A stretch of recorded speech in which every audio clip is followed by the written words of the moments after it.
Why do you think I want money so badly? All right, why? With this money, I can get away from you. Vida. From you and your chickens and your pies and your kitchens and everything that smells of grease. I can get away from this shack with its cheap furniture and this town and its dollar days and its women that wear uniforms and its men that wear overalls. Vida, I think I'm really seeing you for the first time in my life, and you're cheap and horrible. You think just because you made a little money you can get a new hairdo and some expensive clothes and turn yourself into a lady. But you can't. Because you'll never be anything but a common frump whose father lived over a grocery store and whose mother took in washing. With this money, I can get away from every rotten, stinking thing that makes me think of this place or you. Get your things out of this house right now before I throw them into the street and you with them. Get out before I kill you. Hey everybody, I'm Jay Bullington. And I'm Keith Carcino, and we want to know, Have you seen this one?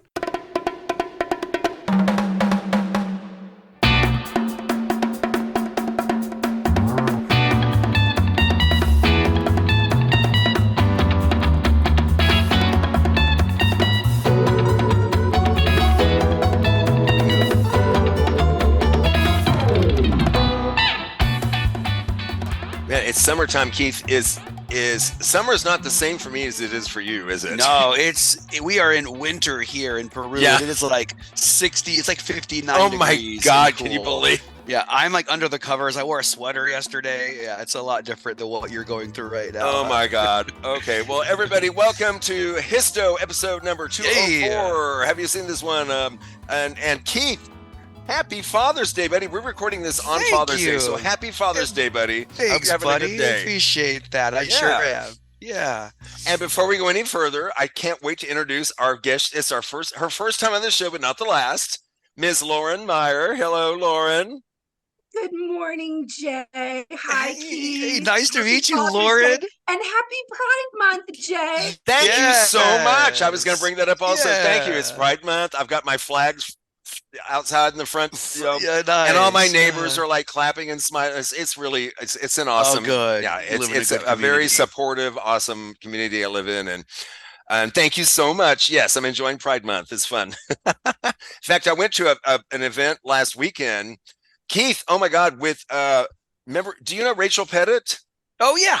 Yeah, her and She's her a husband- librarian too. Yeah, she's a librarian also, Lauren. Right. The few Her and her husband Kenny and our friend Mari, who Mari. Oh, Mari, yeah. The four of us went to an event called Queer Bomb, and it was a march, and it was so just joyful and supportive and exciting and fun. And we dressed all silly. I was dressed all in silver. We had fans. That sounds It cool. was That sounds cool. What a good, nice little spot. to yeah, find. we had a really good time. It was really fun. Okay. Okay, so let's do what we always start with before we get into our movie, which I'm really excited about this movie we're going to talk about.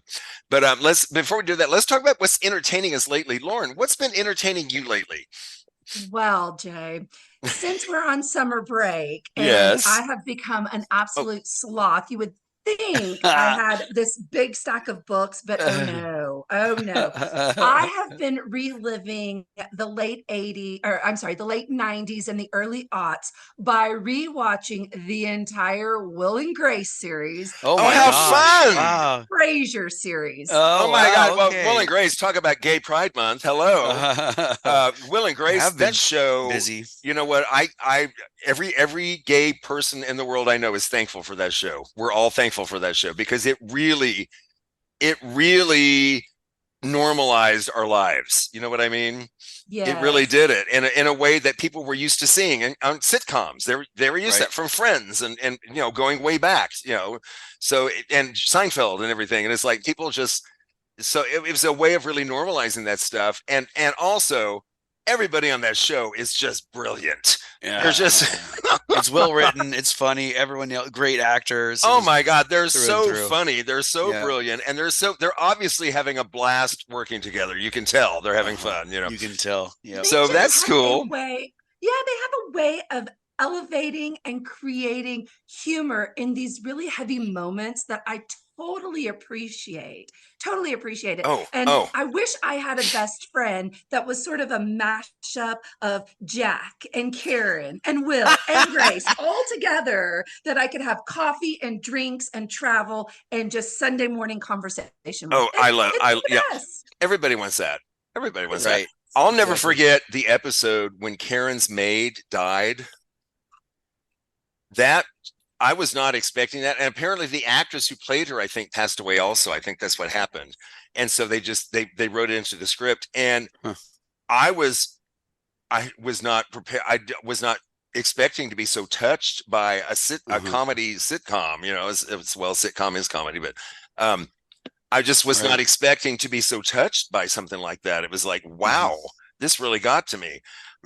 So that's cool. Anything else you want to add that you've been looking at or been? Now, I don't know if you guys have Hulu at all. I do. You do? Okay. Yeah. So I've dove into a few documentaries as well. I had to watch the new Brats that just dropped, Andrew McCarthy's deep dive into the 80s, the Brat Pack. Yes. Okay. It's so funny because I just read about that this morning. I didn't hear about it till this morning, and now you're talking about it. It's so funny. I heard that Molly Ringwald and who else was it? Judd Nelson. Yeah, they did not take part in it. No, they did not. Yeah, I thought that was interesting. Moving forward. Okay. They're moving forward. They're not reliving their past. They're moving forward, which, fair. Okay. Fair. Okay, but come on. Was there some bad vibe, bad mojo between the two? That's what I want to know. No, not between them, but I don't know if they just. I don't know. Well, I read the bad mojo was between John Cryer and Andrew McCarthy, and they did not get on well filming Pretty in Pink. They were like sandpaper. However, fast forward, they're fine. Apologies were made. I don't know. I respect that too.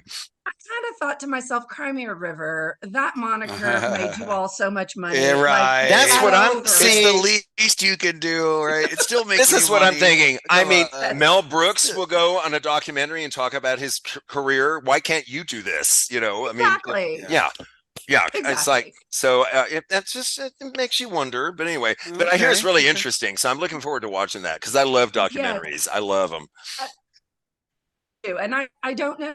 Are into, again, I'm showing my age here, the 80s and all that stuff, but Bon Jovi's documentary also dropped, and I thought that was very interesting as well. As a child of the 80s, growing up with John Bon Jovi. Oh yeah, I heard about that also. Well, and speaking of our age, I get the AARP magazine every month, and John Bon Jovi was on the cover this month. So doesn't that make you feel older? My husband, I'll have what he's having. I want to look that good when I'm 60. No, I'm telling you. I'm telling you. Near as sublime as that man. Oh my God, he's stunning. Still, he's still stunning. Yes, he is. It kills me how some of these guys, not just guys, some of these people, just like, how do you look like that at this age? How do you look? And I think, well, maybe they're not drinking, and maybe they exercise more than I do. I guess that has something to do with it. Well, now you guys know, because we're all educators here. Having a cocktail is what gives us the light at the end of the tunnel after a really long day. That's true. It is necessary, right? And speaking of, I don't think we said it during recording. I don't know if I mentioned this during recording, but Lauren and I met at the elementary school I was working at that I recently retired from.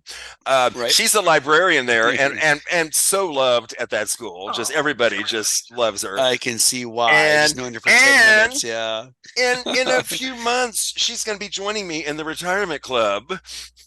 Oh, really? You're retiring too? Congratulations to you both. That's wonderful. I cannot wait. I told Jay, I said, we get to go and have the senior meal anytime we want, wherever we want. And we get to be those people that we used to talk about. Yes. Oh, they're at that age. They get away with it because they don't care. Yes, we do now. Yes, we do. Please wait for me. I'll hope to be there soon.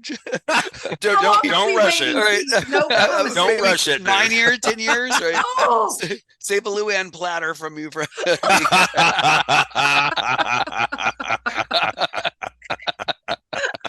We will for sure. Well, you got it, buddy. Yeah, we'll save it for you and Liza, your wife. We'll save it for you. I appreciate that. Absolutely. So Keith, what's been entertaining you lately? I'm sorry, Lauren, did you have anything else to add? Oh, no, not at all. You all just made me feel so good knowing that you too recognize and understand that some of those series are just so important to go back absolutely. On. Absolutely. That's right. So, Keith, what's been entertaining you lately? More than one watch. And so, I don't know if I'd call it entertainment, but I just enrolled and was accepted into a master's program for reading literacy, and it is it's been 20 years since I've been in school. Dude, that's amazing. It's an online program. Yeah, that's awesome. It's a lot of work, but I'm really enjoying and learning a lot. I think it's been helpful for me to have 20 years of teaching experience under my belt, so that I have a lot of good. I know it is. It's hard to believe. I remember when we all started. Exactly. It's crazy how time flies, but it's really been beneficial because I have a lot of things and knowledge to draw back on and experiences that help, provide a lot of good content. But the hardest part, you're exercising that muscle.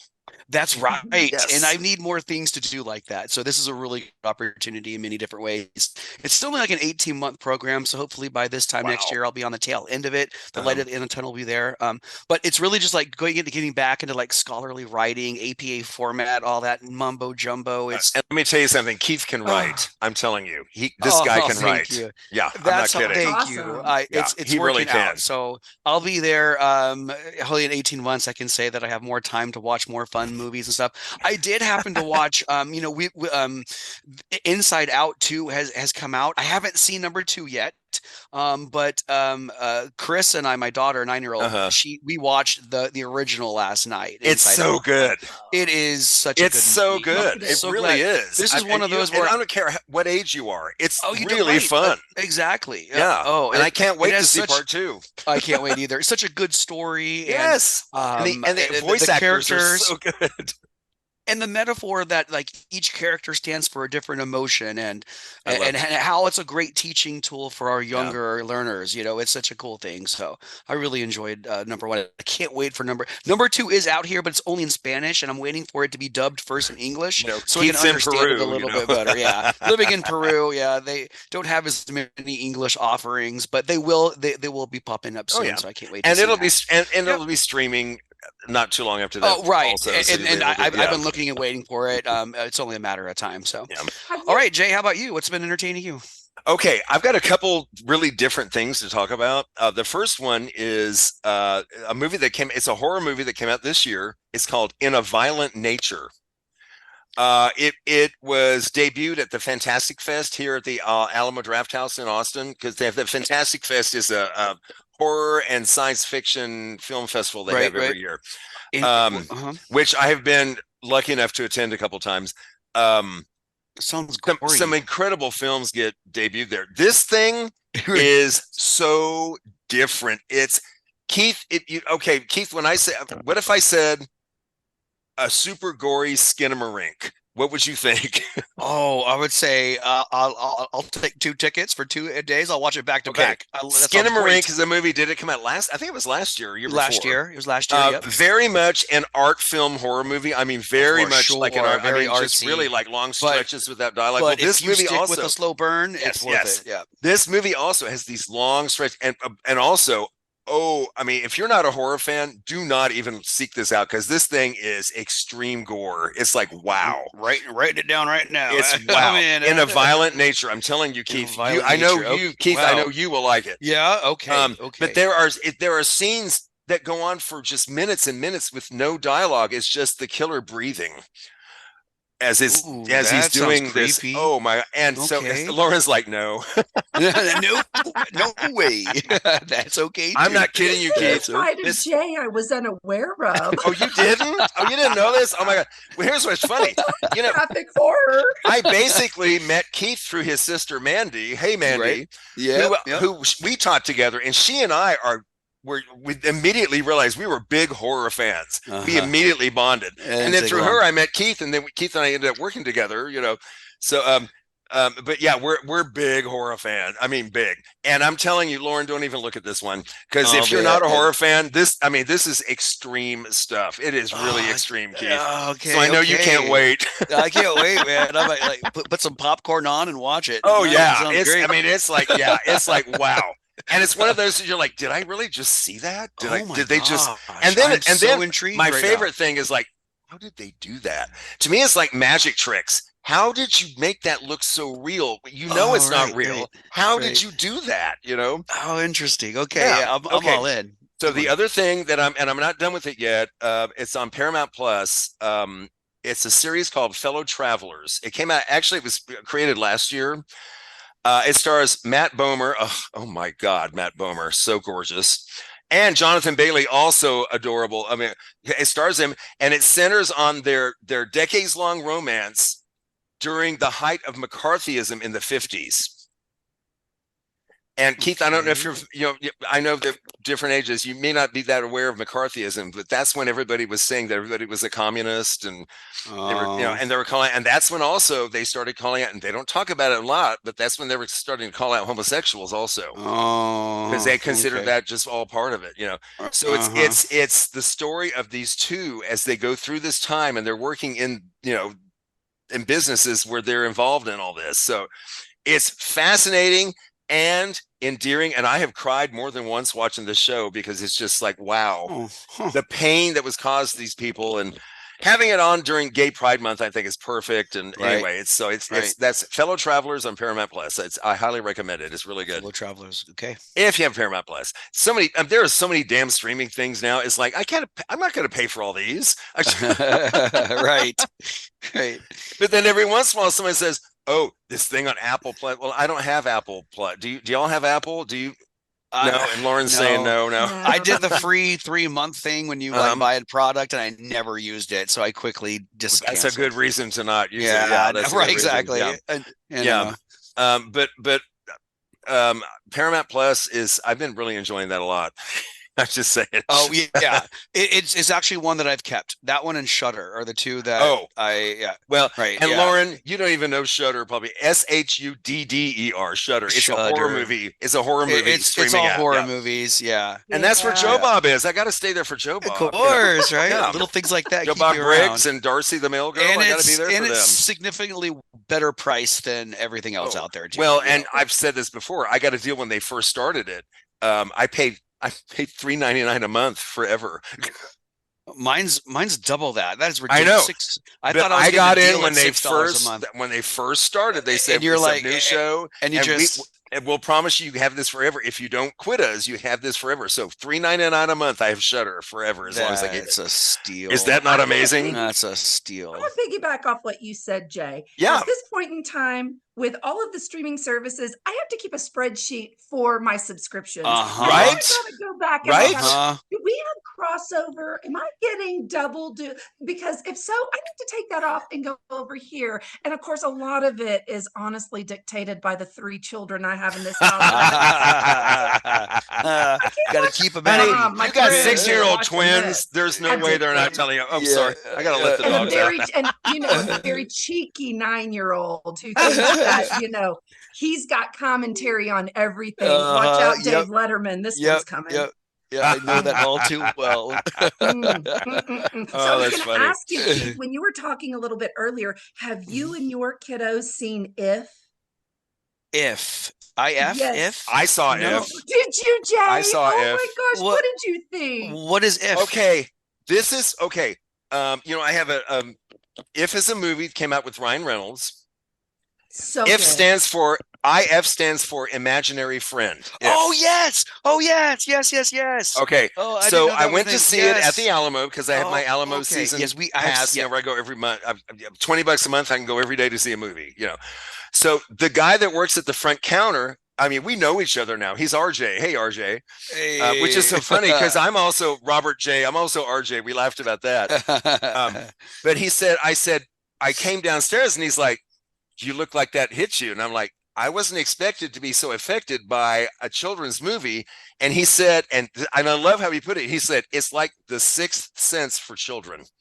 And I was like, whoa, that is a great analogy. That is a great analogy. It really is. It's like seeing people from your past that have died, kind of, but not they're imaginary friends, Right. But I thought the acting was the girl in that movie was fantastic. The young girl, she's amazing. when you see a kid that can act like that, I'm like, you got a future, man. You've really got a future. You're an actor. So Keith, have you seen that with Carissa? Yeah, yes, I have. Yes. After you had Wait, no, wait, is that? Yeah, that's the one. Yeah. It just came. Is this the 2024 one that just came out? Yeah, okay, yeah, with the little purple monster. Yes, yes, okay. yes. And that was Steve Carell doing the voice for that. That's crazy. And he was awesome. He was so good. Yeah. And oh my God, the voice actors are so good at it. I just found it to be. I thought, oh, what the heck? Like I say, I got the season pass, so I just go see things, Right. And I'm like, oh, I'll give this a shot. And I was like, I was not expecting to tear up during this kind of movie. It was like, okay, this is getting emotionally to me. It's like, wow, okay. Yeah. It surprised me. Yes. Well, sign me up for anything Ryan Reynolds does. He's he's such a spectrum. Even his commercials are fun to watch. It's like he's like his humor and his delivery is almost like Jim Carrey without the cheese kind of thing, I don't know. And he's obviously, he can't hide it. He's a nice guy. He's just a nice guy. He can't hide it. And then you see him with his wife and their children, and the way she talks about him. Oh my God, the way she talks about him. She's like, this guy. Is he married to a celebrity? Blake Lively. Oh, wow. Okay. Yeah. Yeah. Yeah. Okay. Talk about a gorgeous couple. Come on, give me a break. Right. Yeah. Right. But she talks about how he was getting some award, and she was giving a speech, and she was talking about how this man won't even go to wardrobe and change out of his costume because he wants to get home to his kids so fast. He comes home in his costume because he can't wait to bother with that. He just wants to be with his family. Good dad. And you can tell they're so natural. And anyway, I love seeing that.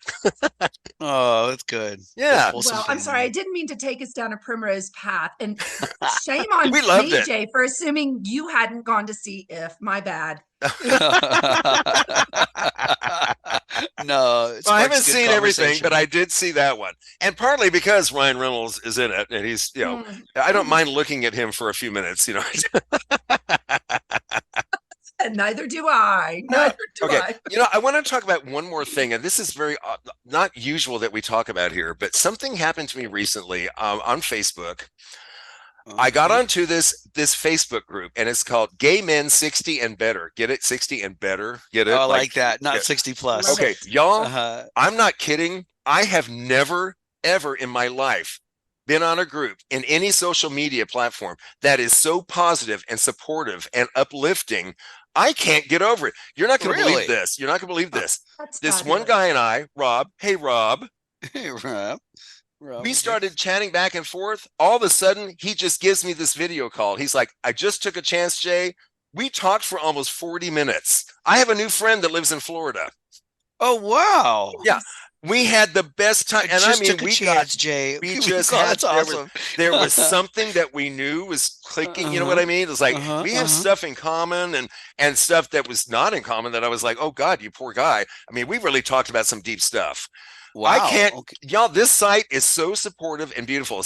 Gay Men 60 up. Any gay men 60 and better listening, get on there because we will accept you and support you and lift you. Fantastic. I promise. I was worried you were gonna as soon as you bring up Facebook and oh God, here we go. It could be anything. I can't tell you. And everybody keeps commenting, and it's like, I've never been in a group like this. I've never been. And, it's just like, wow. I don't know how it started. I don't know how it got going this way, but it's awesome. So anyway, that's been a really positive thing in my recent life here. It's been really cool. Okay. Well, we've talked, I guess, okay, we don't have time to talk about the movie now. Bye, everybody. See you next time. We'll talk about this movie, we promise. So funny. Okay, so, the movie is from 1945. Oh, my God, one of my favorite movies ever. I can't believe I waited this long to talk about it on our show, but I've been saving it kind of, It is Mildred Pierce, directed by Michael Curtiz. Let's get into it.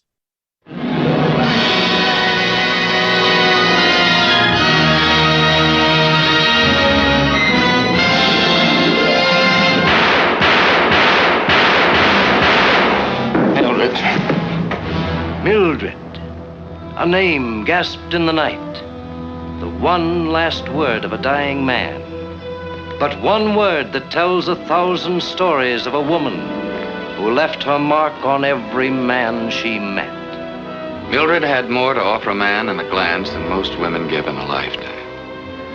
Mildred knew what she wanted. It wasn't too particular how she got it. Mildred? Loving her was like shaking hands with the devil. Well, I wonder why you brought me here tonight. I mean, all of a sudden, boom. Husband gone, soft lights, quiet room, opportunity. You make me feel, oh, I don't know, warm. And wanted. You think because you've made a little money, you can get yourself a new hairdo and some expensive clothes and turn yourself into a lady. But you can't, because you'll never be anything but a common...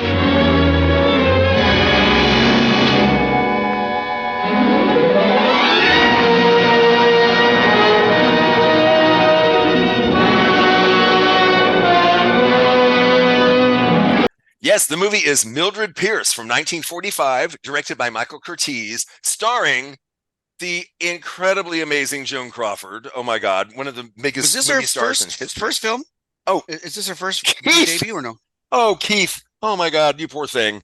1945 sounds like a long time ago. She had been in movies for almost 20 years when she made this. Up to this point, really? Oh, yes. What? She was already a huge star. She looks like a baby in this. She's young. No, and She's in so those young. days, everybody thought, oh my God, look how old she is. Oh, That's really? what people thought back then. Yeah, people were, it was ridiculous. But anyway, yes, this was her comeback.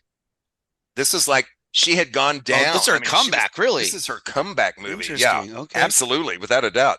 It also, as her daughters, Anne Blythe, who was wonderful in this, Jack Carson, who I always liked, Zachary Scott, Eve Arden, who is, oh my God, Eve Arden's a queen. She's a goddess. And Butterfly McQueen, speaking of queens, Butterfly McQueen, who was also famously in Gone with the Wind, the maid. Famous, for that voice that she had, that cute little... Was that a real voice? That's her real voice, Keith. Okay. No, that's her real voice. All right. In every movie you see her in, that's her. That's just her. Wow, that's a real. That's squeaky. I know. Okay. It's but everybody knew That's it. cute. By the time this movie came out, everybody knew her. She was already. She was pretty much a big star. Huh. So, quick summary: a hardworking mother inches towards disaster as she divorces her husband and starts a successful restaurant business to support her spoiled daughter, Vita. So let me say. This movie is based on a book by James M. Cain, who also, Keith, he also wrote the book Double Indemnity. You might remember that, the Barbara Stanwyck movie about this, about the insurance thing. Yes, I do. Okay. His books were very popular around this time.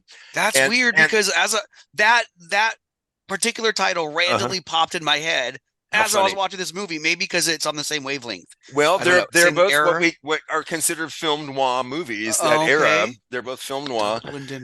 So I'm going to go through the story, and as we go through the story, please interrupt anytime you want with any comments. So Monty Barragan, the second husband of Mildred Pierce, is murdered in the very first scene of the movie. I mean, boom, we start out with a murder. Boom. He gets shot, and then he lays down and he goes, Mildred, and then he dies. And then you see someone run out of the house, and then oh God. So Mildred is like, oh my God. Then you see her, she's almost going to kill herself. Obviously she's going to commit suicide. I can't deal with this. A policeman stops her. Next thing you know, Wally Fay. She's walking by his Wally Fay, that's Jack Carson. She's walking by his restaurant. He's like, hey, what's going on? She's like, oh, nothing. He said, what are you doing out here? So I don't know. So he brings her in and buys her a drink. And then she's like, Wally, you can talk your way, because he's a real slick guy. She's like, you can talk your way out of anything, can't you? And he's like, well, that's a nice way of putting it. You got to be good at that in business, It's like, well, he said, and she says that, the liquor here is not very good. The liquor is better at my beach house. And he's like, oh, because he's been after her, which we find out later. He's been after her for years. Well, she lures him there and then pretends to, oh, I spilled a drink. Oh, no, I have to change my clothes. And the way she does it is so great. It's that moment is where I thought, okay, she's setting him up. She is. Yeah, you can tell right away, right? I thought that she was gonna maybe lure him into the room where the dead body was, and then shoot him, making it look like it was like a double homicide. That because you don't know her character yet. The first time you're seeing it, right. You don't know what kind of person she is, and But as soon as she throws the drink down and then goes and locks herself and heads, and then she leaves the entire place. I'm like, oh, okay, she called the cops on this guy, and she's gonna set him up that way. Okay, I'm liking this so far. It's a good start. It's a good solid start. So she lures him there. She runs out. She's like, I'm freaking out. Well, then Wally sees the the body, and he's like, holy crap. He goes to run out, and the policeman, and this is like, really, how random. The police just happen to be going by at that moment and see a guy running out of a house. So they tell him to stop. I thought she didn't call him. Okay, they just happened to be there. They just happened to be there. And it's different in the book. But anyway, the book is very different than the movie, actually. But really? So the police catch him, and he's like, hey, it's a big night for you guys. There's a stiff in there. I love the way he says it. There's a stiff in there. He's like, yeah, it says there's a dead guy. No big deal, right? You never saw one deader. Okay, let's call it. So they bring him into they bring him in, of course, arrest him, Well, then Mildred goes home, and the police are at her house, and her daughter Vita is there going, Mother, these men are here, but they won't tell me what's going on. And Vita's like, and Mildred's like, just don't worry about it, Vita. But she's like, but Mother is like, no, don't worry about it. So like, ma'am, you need to come with us. Something happened. And they won't say it there, but then when they bring her outside, they say, your husband's been murdered. And she's murdered. And the way she reacts is like, it's not the way someone murdered. Like, what? Yeah. Right. You got to be in the mindset to like, okay, I have to pretend like I do nothing about this to react accordingly. Otherwise, I'm going to be suspicious. She goes to the police, and then the head of the head of the division or whatever is talking to her and says, well, I don't know what to tell you. We already found out who murdered him. We don't really need you. And then her first husband, Bert, walks in. It's says, who is it? And they bring him in, and she's like, no, he couldn't be him. It couldn't be him. He's too gentle and kind. He couldn't do this. And so she's like, no. And then she's like, okay, well, let me tell you my story. So she goes back, and this is when the real story of the movie starts right here, when she goes to the flashback where her and Bert are living together, and Bert's having a terrible time, because this is basically the book is set during the Depression. So it's like everybody's having a hard time making a living. Bert had a real estate business, but he and Wally worked together, but it wasn't going well. And she's making cakes and pies just to try to, keep going. So they split up, and Bert says, you know what, you always pick the girls over me, especially Vita. And she's like, oh, Bert, why shouldn't they be the most important thing? So it gets bad. And then Bert's mistress, Miss Biederhoff, calls up, and they're like, okay, this is over. Okay. I told you never to call me here. Yes. Why, my God. She's like, it's Mrs. Biederhoff. She goes, Maggie, I told you not to call me here. Yeah, right. Okay. You just told, yeah.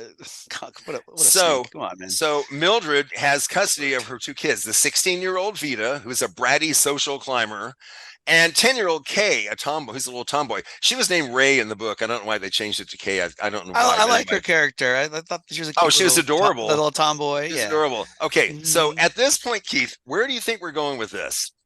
It's almost like a mystery puzzle where you have to figure out what exactly happened.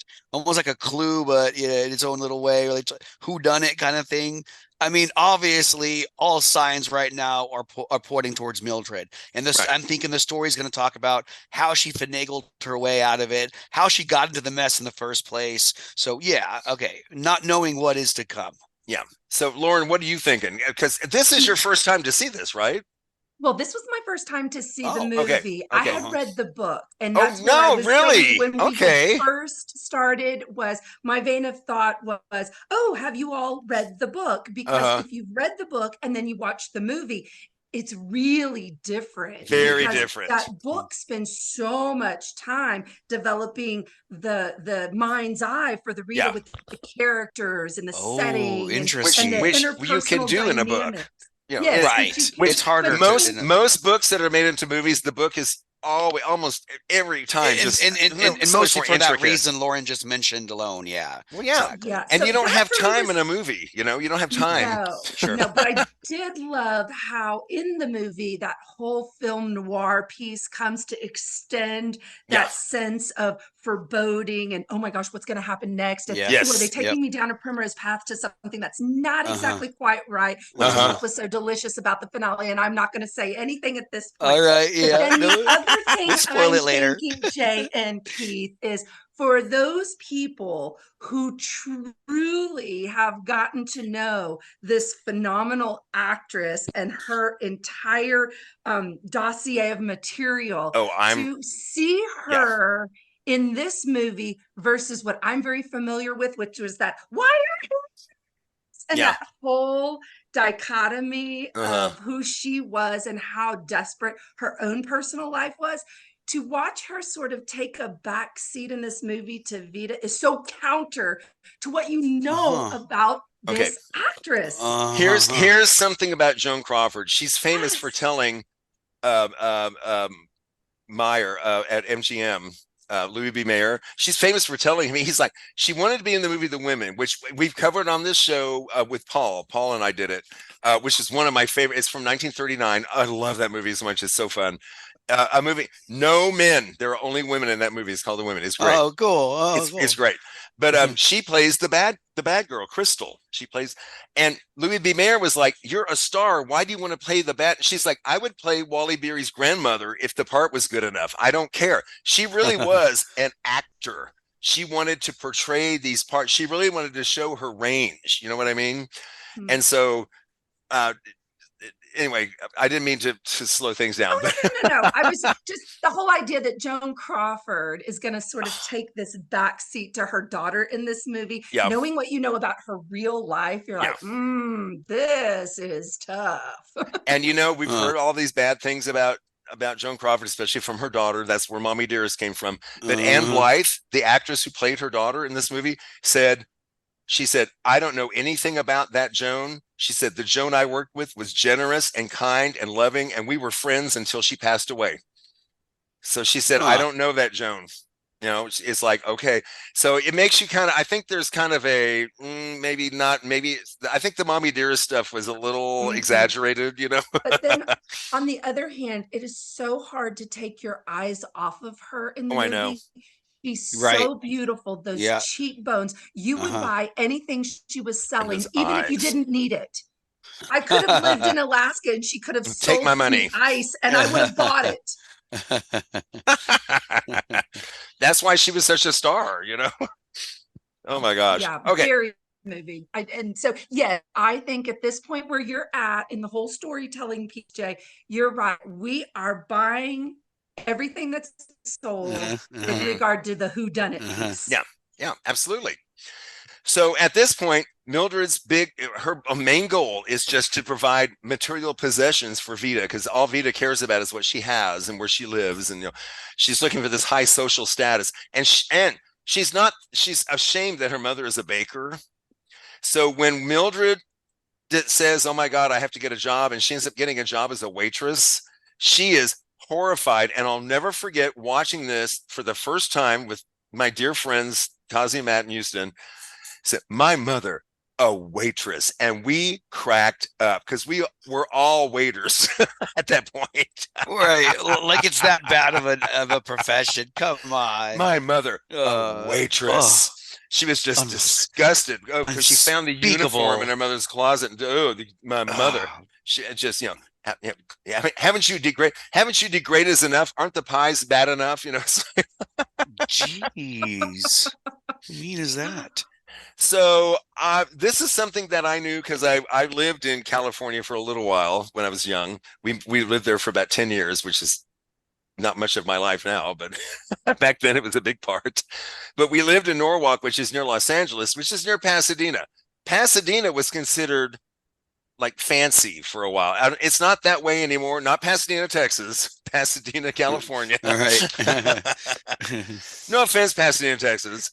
But I lived in Deer Park, so I can relate to y'all. But it was considered high society. Pasadena was like, that's where not Pasadena.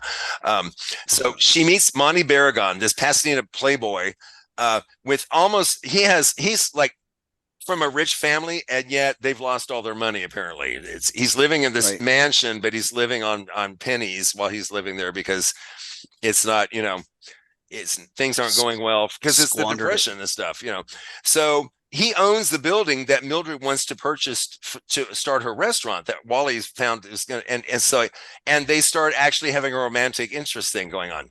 Okay, very different from the book. That's very different from the book, right, Lauren? Yes, it is. She did not buy a building from him in the book. Oh, really? Okay. It was very, very different. But I love the way that they were able to combine things together and make it work for a movie, because you could not, most books, you can't, if you film the whole thing, it's going to be 4 or 5 movies. Yeah, right. It's too much. That's just too much. Don't you think the idea, and maybe this is just my romantic sense of setting, but the whole idea of they're at this beach house for the weekend, I mean, that makes you even fall more in love with the idea of them being in love, being the same, amplified. Oh, this is a really wonderful place, a wonderful set, a good idea. Why not? Because and she's lonely and she needs companionship and a relationship to kind of help her feel more included and feel warm and I don't know. I feel like both of them needed each other and found each other at the right place, right time. Well, then, but also the Wally guy too. I mean, it almost feels like there's some weird tryst going on here between the three of them. Is she kind of playing both, right? Okay. Oh yeah. Okay, I'm just making sure I didn't miss out on that. I thought that maybe I was looking too far into it. I know Wally was very forward with her, but Mildred was kind of really using both of them to kind of get what she wants in many different ways. I feel, In a way, yeah. In a way, although for one, you have to remember also, a woman in that era on her own. Look what she did. I mean, this character. Yeah. I mean, it's pretty. It was difficult for women to do things like this back then. Especially it's for her to now. To go from barely learning how to waitress, how to be a waitress, into owning her own restaurant and business, especially back in that time, that is even now, that's a huge accomplishment for anybody, regardless of gender or who you are. Absolutely. Yeah, hard to do. Okay, so before the restaurant opens, the Vita and Kay go to the beach house for the weekend, and Kay gets pneumonia and she dies. I knew that she kept coughing in the scene before. Yeah, and I know it's so unsubtle. It's they wouldn't have her just randomly coughing in one scene before they leave. The whole part about her getting sick and dying is like 3 seconds. It's like it takes like 10 seconds for the whole thing to happen, and then she's like, and then after that, all I could think about was the restaurant. It's like, I know that's in the past now. Okay, moving on. They kind of skipped over it almost. I'm like, in the book, it's a lot more involving and a lot more emotional. Right. But I understand why they did it. You're right. Okay. Yeah, I understand why they did it. She's prioritizing her professional life. Yeah. Okay. So anyway, okay. So Mildred, she channels all her grief into her work, and she throws herself into opening the new restaurant. And of course, with help from her former friend and supervisor, Ida Corwin. Ida played by Eve Arden, who I just love. Eve Arden. Oh my God, I love her. She's perfect in everything she's ever in. So the restaurant is a huge success. I mean, just boom, of course, naturally, And then Wally helps Mildred buy the property, and soon she owns a chain of, next thing you know, I had 5 restaurants. I have a chain. It's like boom, boom, boom, boom. We cracked up it just cracked me up the first time how everything's just flowing just beautifully in 5 minutes. Okay. Life's like that, right? It just happen, snap of a finger. Success. So then at this point, suddenly we find out that Vita has secretly married this well-to-do kid, Ted Forrester, for his money and his social position. But his mother's like, no, this girl's not good enough for you. And then Vita says, okay, we can divorce, but you have to give me money because I'm pregnant. She demands $10,000, which is equal to about $200,000 today. Is that right? Whoa! Yeah. Mm-hmm. So, oh my gosh! So they get the money, and then Mildred's like, they're back at the house, and Vita's always just so nonchalant, relaxed, takes off her hat, and kicks up her heels, and Mildred's like, I don't know how you can be so nonchalant. And she's like, oh, Mother, next thing I know, you'll be knitting booties. It's like, what's so funny about that? It's like, Mother. In other words, I'm not pregnant. I lied. Stupid bee, Oh my God. And this is when things get really nasty, where the slapping and stuff starts. Oh yeah. And Anne Blythe in a wonderful, I have this on disc, of course. There's a wonderful interview with her where she was in San Francisco with a room full of queens, the theater full of queens. It was awesome. You know, all these queens, they all watched the movie. And then she came on stage and this guy interviewed her. And I've seen this also with Patty Duke about Valley of the Dolls. They've done that with, I've in a video of her also. That's awesome. But Anne Blythe said, the day we did the slapping scene, she said, was the most fun day of my entire life. Nice. She said, we had so much fun measuring. Okay, how hard? Okay, you hit me and then I'll move. She said, she said, it was fun. Hit me harder. Yeah, she's like, yeah, do it. She's like, yeah, we're not going to do that many takes. Hit me. We wanted it to, she said, we wanted it to look real. To look real. And she said, we were both in it, you know, we were both invested and just said, yeah, do it, hit me. Committed. Yeah, that's Joan Crawford. Here, Joan Crawford, a huge star, telling this kid, hit me. Nice. It's so funny. Okay, so Bert, later on, so she kicks her, Vita, get out before I kill you. You know, get out of here and take all your things. Get out before I kill you. And then so Vita leaves. Jeez. Well, then Mildred's like, oh, I miss my daughter. I love my daughter. I miss her so much. And then Bert, her first husband's like, can I come pick you up? I want to show you something. And she's like, okay. And then she takes him to Wally's nightclub. And she's like, I hate this place. Why are we here? And then Vita comes out on stage to perform. She's like, oh my God. And of course, this is what cracks me up because they make it like they want to make it seem so tawdry. But she looks so glamorous in that outfit. Right. And she's singing this la la la la la, and it's like, this doesn't seem seedy to me, but I know what they're trying. I know what they're getting at. And did you think it was seedy, Lauren? Did you think it looked seedy? I just No, and especially by contemporary standards too. When you apply the metric of today, you're like, oh yeah. Oh what? no, that's see, Lauren, honey, no. Lauren, you and I could go there and have a drink and have fun, right? Right. We absolutely could. But it's funny, Jay, because when you were talking about that piece about Vita going, "Oh, I'm pregnant," that is really the point in the movie where I started really seeing. While there's not a lot of similarity between mother and daughter, there is that similarity of both these women are trying to find a means to an end for themselves, something that's going to help them with the baked goods for one and the crying wolf with the pregnancy for the other. So they're really not that far apart in a sense of I've got to figure out what to do to support myself. But what I would have loved, and we didn't get a whole lot of, is I really would have loved a really big backstory on Vita. Yeah. Why is she so incessantly concerned about money and appearance? Like, where was all of that drawing from? And what happened a long time ago? And it wasn't even approached in the book necessarily either. I was going to say, it wasn't in the book.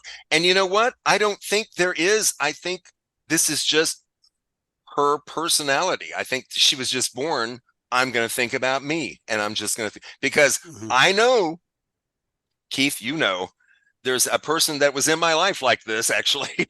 Oh, yeah. So I've known someone like this that is like, you know what? And no one else in their family was like that. You know what I mean? Right. They were just like, it's inherent almost, why, right? Yeah. Why is this person like this when no one else in their family, like her brother's not like that? Or anyway, I'm not gonna name names. Yeah. But they're very self-centered, egotistical. Yes, narcissistic. Narcissistic. And don't consider others. And I can't. Vita and Mildred to me are so opposite because Mildred is willing to work hard for what she wants. Vita just wants it dropped in her lap. Right. Yeah. She just, I deserve this because I'm me. And I'm like, ugh. And I just, so yeah, that's just, She did a really good job because it's really funny. In real life, this actress she's a sweetheart, of course. At most, and usually when you see an actor in a movie and they're so despicable, usually in real life, they turn out to be exactly opposite. And she's just absolutely adorable. So anyway, while Mildred's there and she sees all these sailors wolf whistling at and all this, so Mildred says, "Please come home." And Vita's like, and this cracks me up, and it's in the book too, really. Oh, you can never give me the lifestyle I deserve. So you're willing to do this instead? That's what I'm saying. You're right. You're right. Hey, right. Like, this is not the most prestigious Wally's backyard cavern, is it? Exactly. Yeah, it's like, this is best better place than world, your right? mom's house. It's like, oh, this tacky house. I hate this tacky place. I'm like, honey, I've seen much worse. Right. But it also, like, the next few actions that Mildred takes, it really does show her just love and loyalty towards her daughter, because she is willing to go all out and do whatever it takes to get her back. Yeah. And I don't know, but I guess that's a mother's love. It's unconditional, no matter what you do or say. This is a little extreme. Yeah. Well, okay. And then I think that's really the point. You bring up a great piece, Keith, because that's really the point where I think for the person that's watching, you're getting that foreshadowing of what isn't she willing to do for exactly. Vida? And that's how far where will my she brain go? went. How far will she go? And she does go a little bit farther. At the first time I saw this movie, at this point, I started thinking, was it her? This is when I first started thinking, oh my God, was it her that shot him? Was it Vida was it Vida that killed him? Because the whole thing is about who killed him. Basically, we're waiting to see until that So this is the first time that I'm like, maybe she actually did this.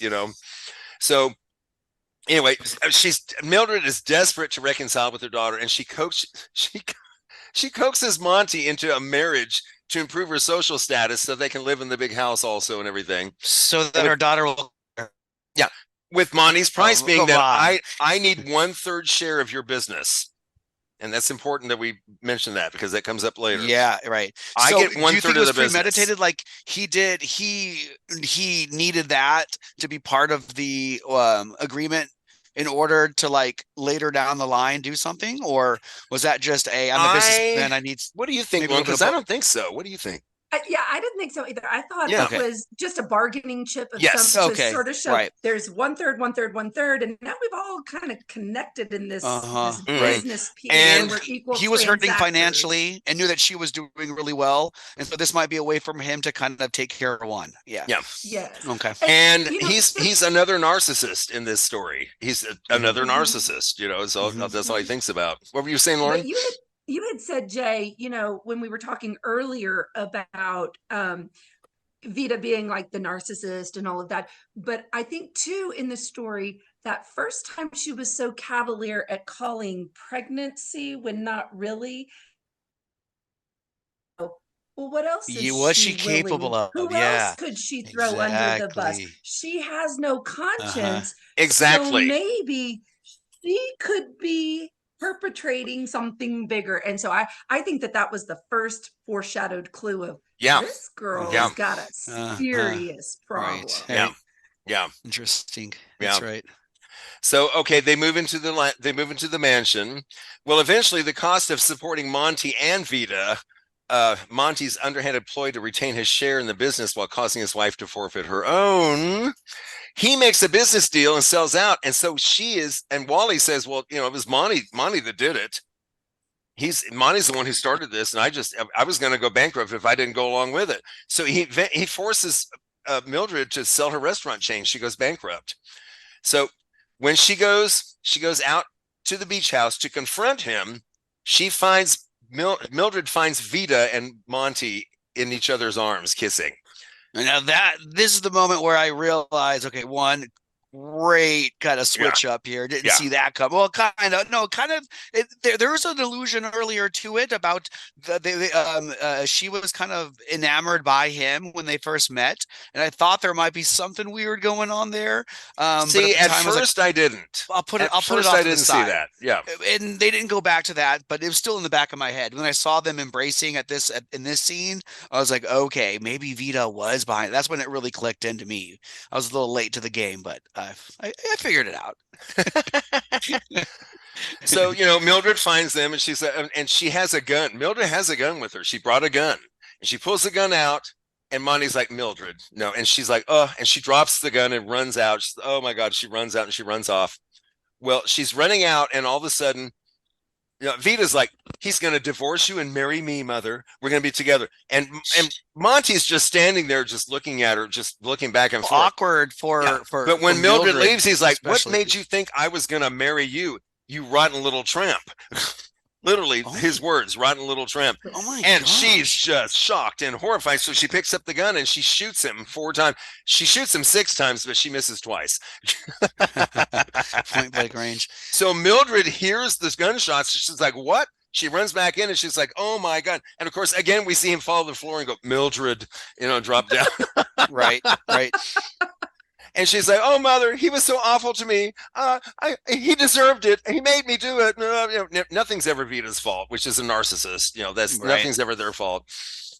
So Vita begs her mother to please hide. Don't tell anybody. And Mildred's like, no, we have to tell. At first, she's like, no, you can't hide this, Vita. She's right. But mother, you made me this way. This is your fault. Oh, my God. And she somehow convinces Mildred that, maybe it is kind of my fault.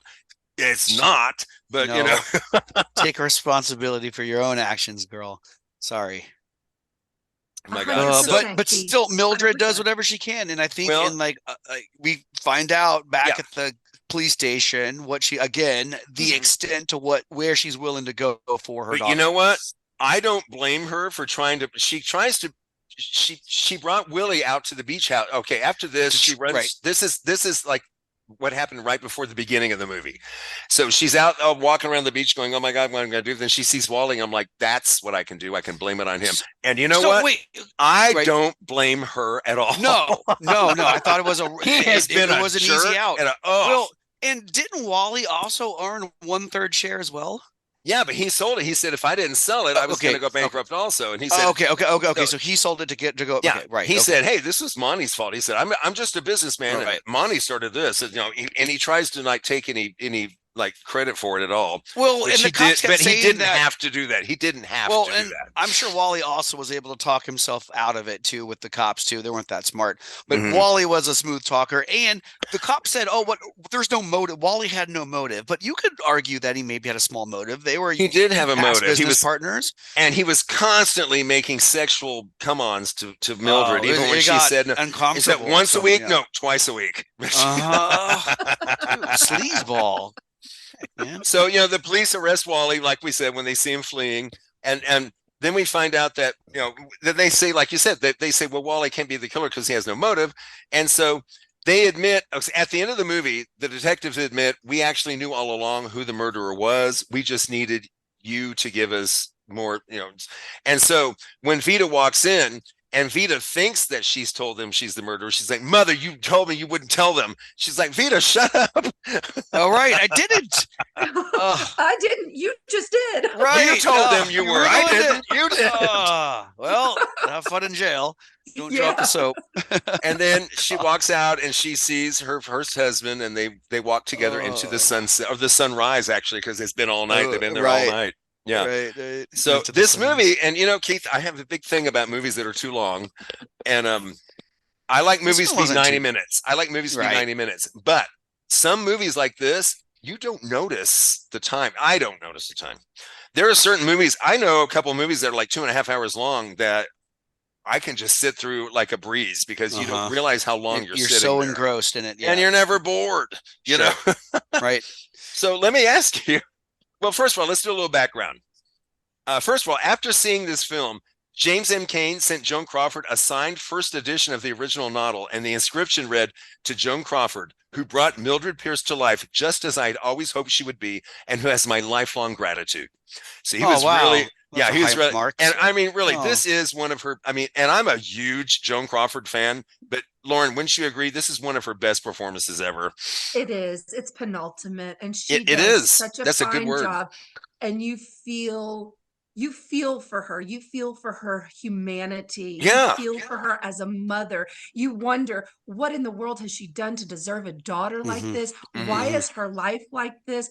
What has she, why is the universe doing this to this woman who's just trying to take care of kids and live? But yeah, she brought humanity to that particular role. She really did. She really did. I loved it. It's one of her best, I think. She had conflicts with Michael Curtiz, the director. He wanted to get rid of her. He's like, no, she's too glamorous. She can't play this part.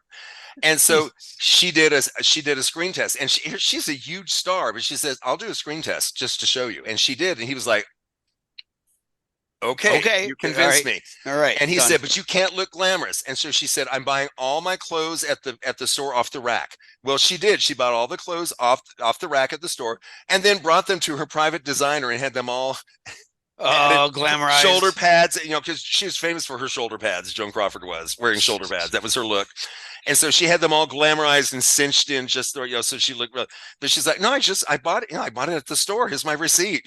Right? Yeah, see, proof. But to be fair, I have read that Joan Crawford had arguments with many, many, many of her directors. Oh yeah. So well, you know what? It's kind of she's difficult to work with. Yeah. No, but also this is a common thing for an artist working in film. But see, the thing is, in this day and time, when men discussed things with the directors, they were creative. They had, when men did it, they were when women did it, they were difficult. It was difficult. Yeah, you're just not doing what I say. That's so a lot of that is the sexual politics that was going on that was not right. But also, like her and Betty Davis. I just watched the most incredible documentary about both of them because I just watched Whatever Happened to Baby Jane again. But both of them were like, this is my career. So I'm going to have a say in it. And it's like, hello, doesn't that make sense? It's, but he called her phony Joni and the rotten bitch. He would say awful things. And he said, jeez. And Joan Crawford said, I wish he'd get fired and be replaced with a human being. Nice. But like I said, Anne Blythe, who played her daughter, remembered Joan Crawford as the kindest, most helpful human being I've ever worked with, and we remained friends for many years. I never knew that other Joan Crawford that people write about. That's a quote from her. She said, and like I said earlier, and Blythe said, she said, you got to slap me, and you have to slap me. You can't just pretend. We have to make this real. It's not on stage; it's on film. It looks different. By the way, the beach house that they were in, that was Michael Curtiz, the director. Right. That was his house. That was actually his house. And it collapsed into the ocean in 1983 and is gone forever. Just one more thing. In 2011, there was a really, really good TV series made of the book starring Kate Winslet and Guy Pearce. It's really well done. It's called Mildred Pierce. It's the same title, but it's a series. And it actually is more strict to the book than the movie is. Okay. Lauren, I recommend it if you're ever in the mood because it's really fun. Yeah. Will do.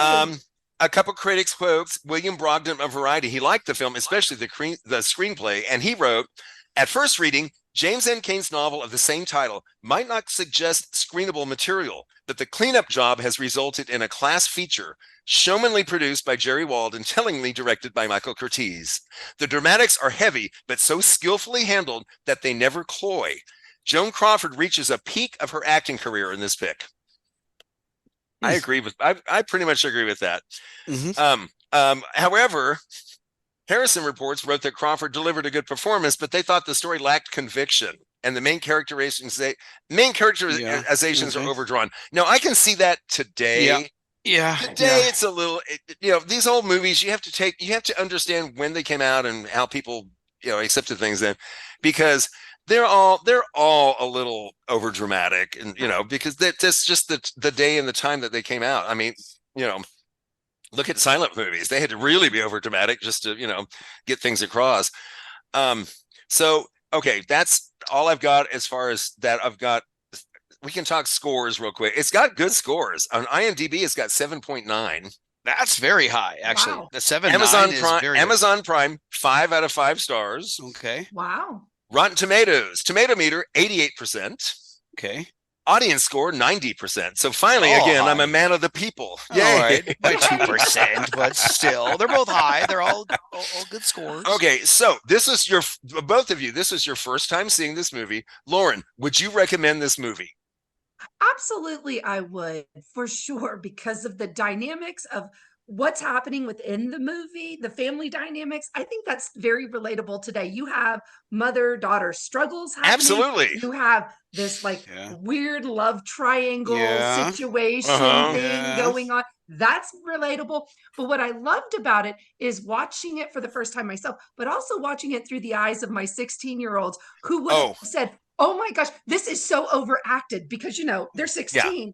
Yeah. But to watch the detail in sort of that whole noir piece we talked about earlier, you don't get movies like that anymore where the word or the way the person holds their body or how they're close or further. You're so right. You're so right. Oh my God, yes. Like it's a shock and awe in today. And that is a slow burn, if you will. So it was interesting to get their 16-year-old take on it too. Like, wow, this takes a lot of concentration to watch this going on. But yeah, I would recommend it. It's great.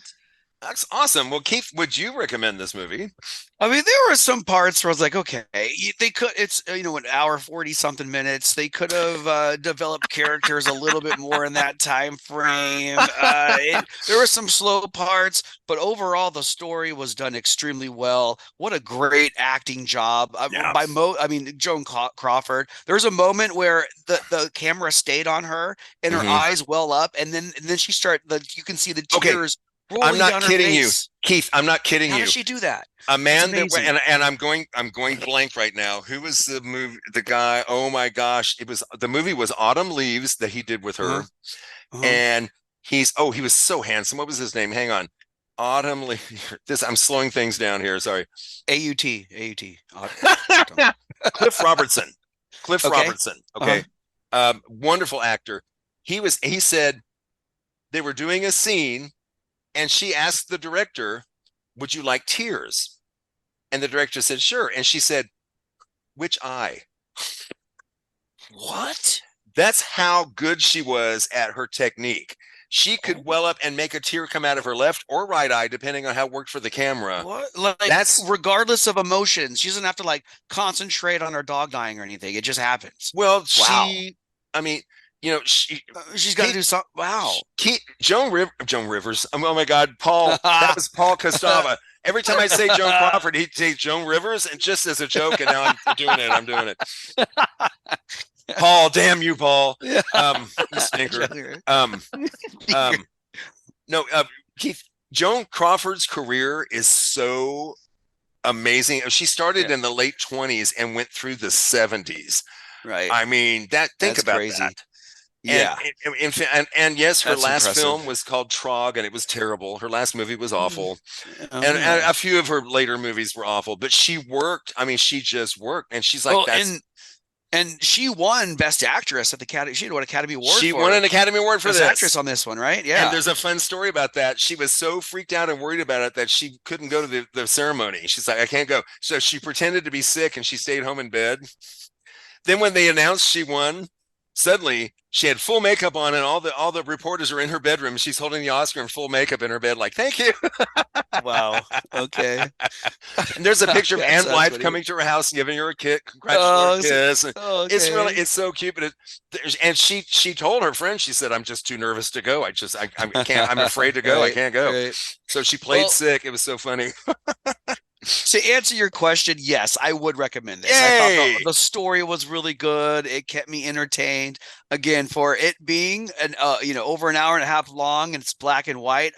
When I first turned the movie on, I kept hitting my TV like the color's not turning on. What's going on here? No, just kidding. No, I would recommend. I've never made you watch a black and white movie before. Right. Give me a break. They made movies like this. What's going on, dude? Here? I made you watch a silent movie. I was gonna say, at least there's sound, right?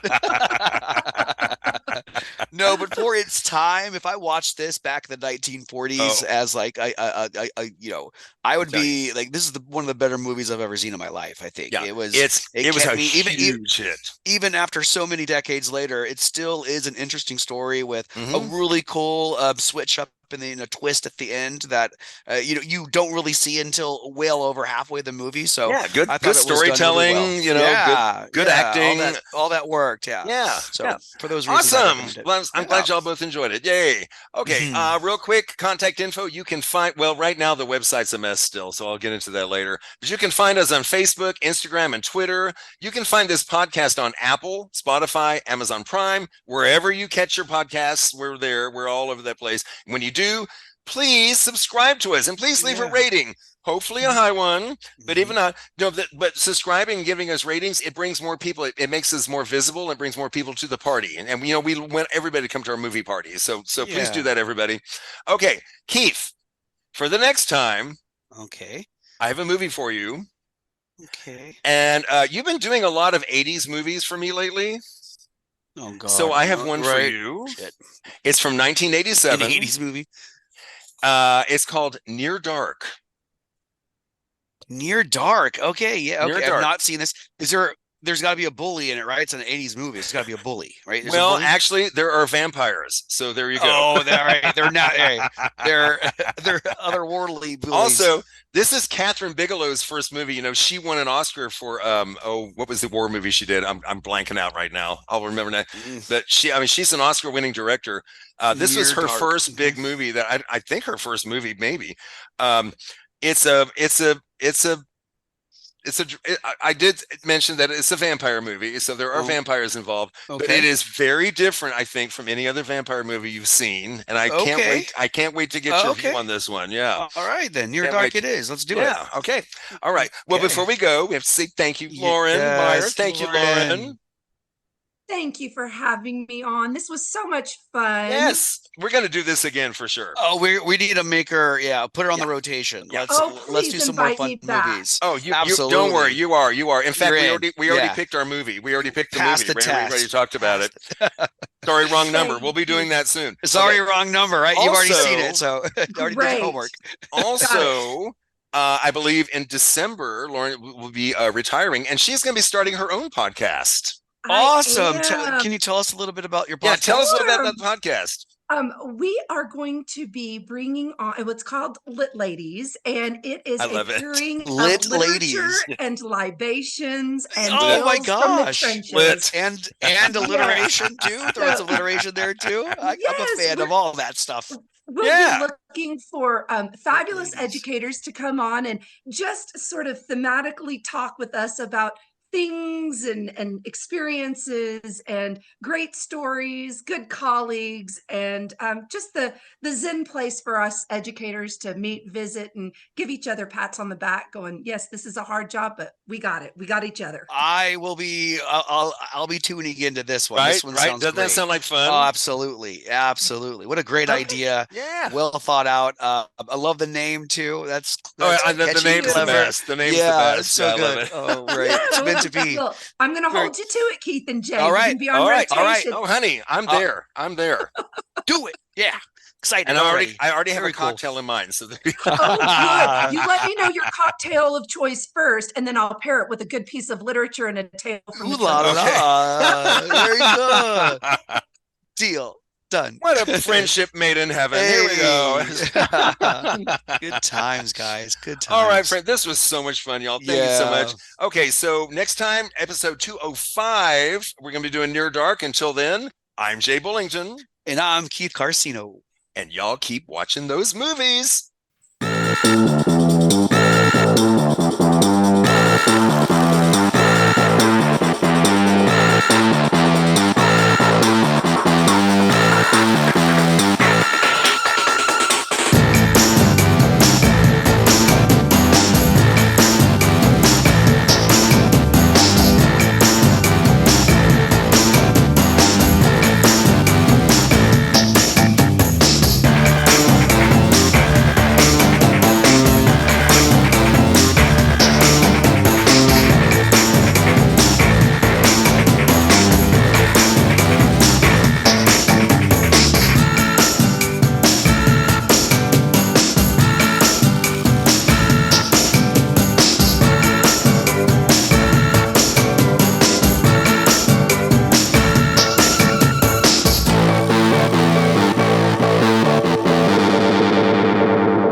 Bye-bye. Bye-bye. Bye-bye. Okay. Bye-bye. Okay.